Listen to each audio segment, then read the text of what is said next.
Hi, I'm Jamie, and I have a problem. Hi, Jamie. The problem is, I'm a hoarder, and it's kind of getting out of control. Tony! Now there's the ever-growing truck collection, although I'm happy to report that 3 of these aren't mine. They're still here, you know, for the long haul, so there's that. We've got 3 B-body midsize cars.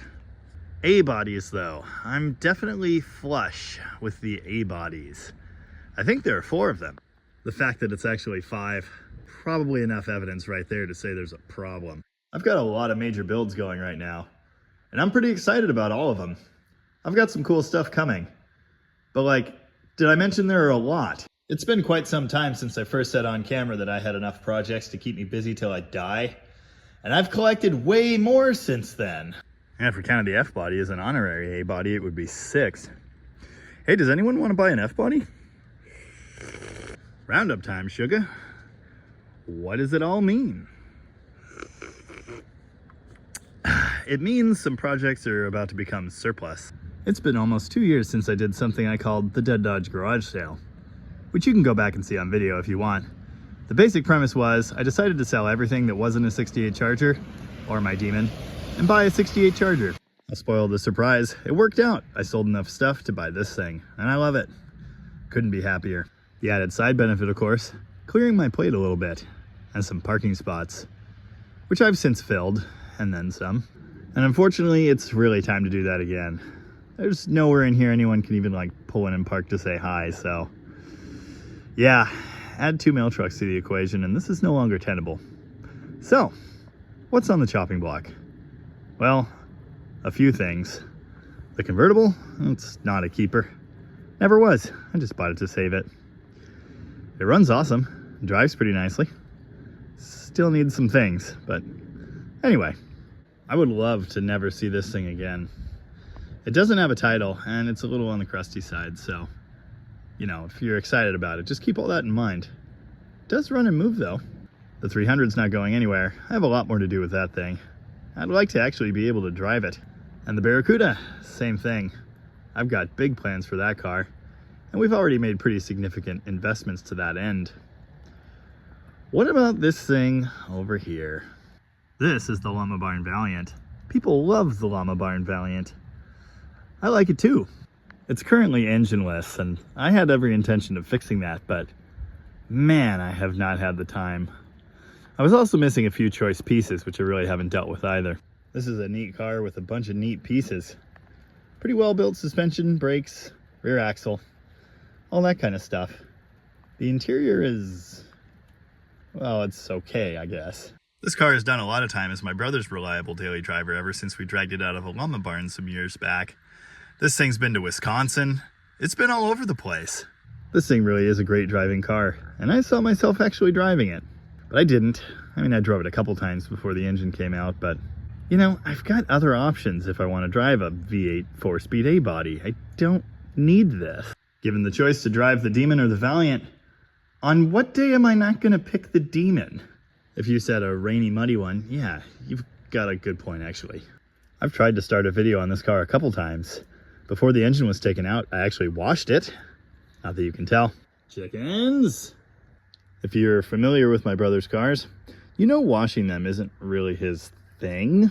I'm not saying I'm great at this either, but, you know, once a year, maybe twice. So this car hasn't been washed in like a really long time. I thought that might be a nice place to start. Really don't have much time for this right now, but man, I'm just getting itchy about it. If I have anything to say about it, this car will never be painted. Why do I get the feeling he has never washed that spot? Watch yourself, buddy. Know how to use this. He doesn't care. He'll probably try to fight me. All right, it looks the same. And I started working on the Patina. Look at that. It's so nice. Generally, paint and body are like the least important thing to me. I'm not gonna paint it. I'm not gonna fix any of this. But I do want it to be all it can be. And with that in mind, I got a wild hair up my butt a couple weeks ago and started cleaning some areas on it. And well, look at this. That paint actually has the capacity to, well, shine is the wrong word. Yeah, just a couple hours of attention and this thing would look sweet. Need some of that magic slimy sauce to go in the rust sections, I think. Yeah, it would be about impossible to make patina like this. You have to let Mother Nature do it for you, and it takes decades. I gave you a taste of the handling capabilities of this thing in the first Llama Barn Valiant video. I kind of like a complete interior and not choking on exhaust fumes myself, but to each his own.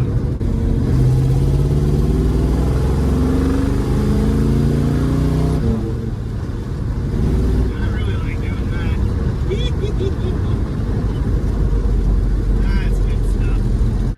It really is fun to drive, there's no question of that. Did he not do the lower control arm bushings?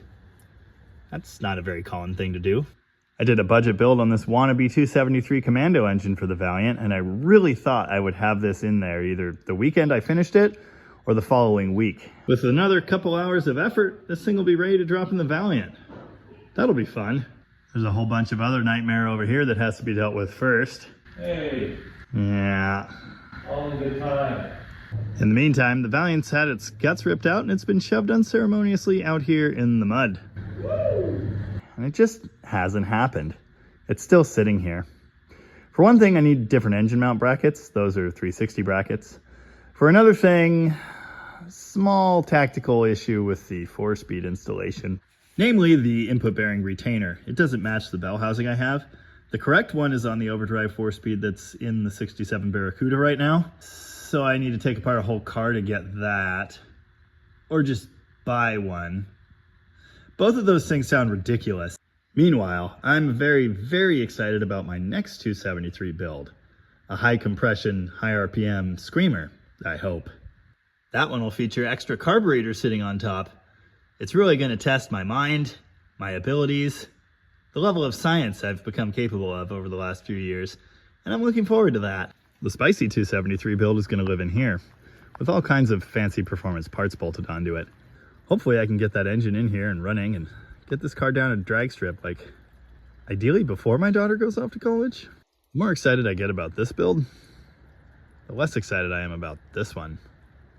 I just don't think I can or should do both, you know? Worst thing about the car. So imagine my reaction then when someone offers to buy this thing for like roughly what it's worth and get it out of my hair. That's right, we're rehoming Llama Barn to McLovin Garage down in Oregon. Ryan with McLovin Garage actually reached out to me about this car way back in November. We've been keeping in touch ever since then. This body style is exactly what he was looking for. The patina is the icing on the cake, and it just so happens that he wanted to set it up to go around corners. Done. That'll save him some time. I need to dig up that door panel. Where is that? What is this carpet? Ah, the back window's sweating a little bit, and this brand new package tray cover's moldy. Anyway, like I said, we've been talking about a deal for this for months, and I kind of just assumed this whole time he'd get it eventually. Like many A-bodies, these two-door Valiants are really hot right now. I'm probably selling it too cheap, and I'm probably also going to be sad when it's gone. But, you know, you can't hug every cat, or whatever it is people say. My real plan is to turn all three of these, the Polari, the Valiant, and the convertible, into my actual turbo slant build project. It's a car you've already seen on the channel. It also says Valiant on it, but it doesn't say that. It says something French. A lot of people have been asking about that turbo slant build as well, and I'm very much committed to it. I've got a lot of the pieces. I still need to build a manifold. You know, I had originally planned to do that on this Polari, but it's a horrible piece of crap, and I decided a long time ago I really don't want to do that. Yeah, so hopefully someone will buy this damn thing. Anyway, that's my story, and I'm sticking to it. I know a lot of viewers were excited to see more happen with the Llama Barn, and I was too, but I just have to make certain decisions. If you want to see more of this car on YouTube, go follow McLovin Garage. It'll be moving over there. You might even see it on a track someday. That would be really cool. Just don't yell at me. It's not my fault. No, it's all my fault. McLovin Garage on YouTube. Look, there are even Mopars. And he knows how to paint stuff. Go give him a sub. I'll drop a link in the description. Anyway, with all that said, it's time to get back to something that really matters. Mail trucks? Ugh, why is it always mail trucks? I wonder how many people are hitting the unsubscribe button right now. I bet it's a few. Oh, yeah, why wouldn't it be there? Well, here we go, I guess.